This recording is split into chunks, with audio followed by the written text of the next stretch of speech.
इंशाल्लाह उम्मीद तो बहुत है, क्योंकि आज सीएम साहब भी आए हुए हैं और हमारे जितने भी लॉयर्स हैं वो सब पहुंचे हुए हैं। रिपोर्ट कल की जमा हो चुकी है।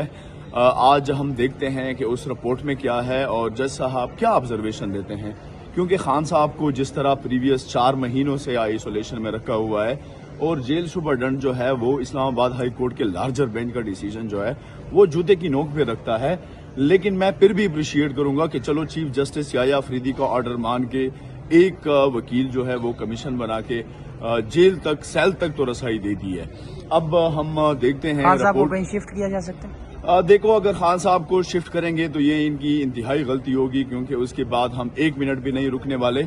हमारा कंटेनर और हमारी एहतिजाजी तहरीक वो हर एक चीज हर पाकिस्तान के हर कोने से अस्पताल की बात कर रहा हूँ। हाँ, अस्पताल के लिए हम बिल्कुल ये एक्सपेक्ट कर रहे हैं कि खान साहब को शिफा हॉस्पिटल मुंतकिल किया जाए ताकि खान साहब का प्रॉपर इलाज हो जाए। शौकत खानम में आपने दरखास्त नहीं दी? देखो, शौकत खानम की डॉक्टरों की तरफ से हमने एप्लीकेशन दी कि हमें अपने डॉक्टरों की रसाई दी जाए। अगर अपनी डॉक्टरों की रसाई नहीं दी जाती तो हमें शौकत खानम तक रसाई दी जाए। अगर उस पर भी आप लोगों को ट्रस्ट नहीं है तो हमने शिफा की जो हमारे शौकत खानम के डॉक्टर हैं उनसे हमने तफसील लेके, उनसे डॉक्टरों के नाम लेके वो हमने ऑलरेडी बहुत पहले सबमिट कर चुके हैं कि अगर हमारे ऊपर आप लोगों को कोई इतराज है, लेकिन खान साहब की सेहत के हवाले से हम किसी चीज पे भी कंप्रोमाइज नहीं करना चाहते।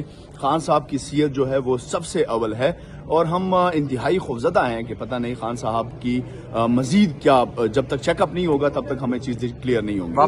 वापस आए इंशाल्लाह फिर जो है वो जरूर।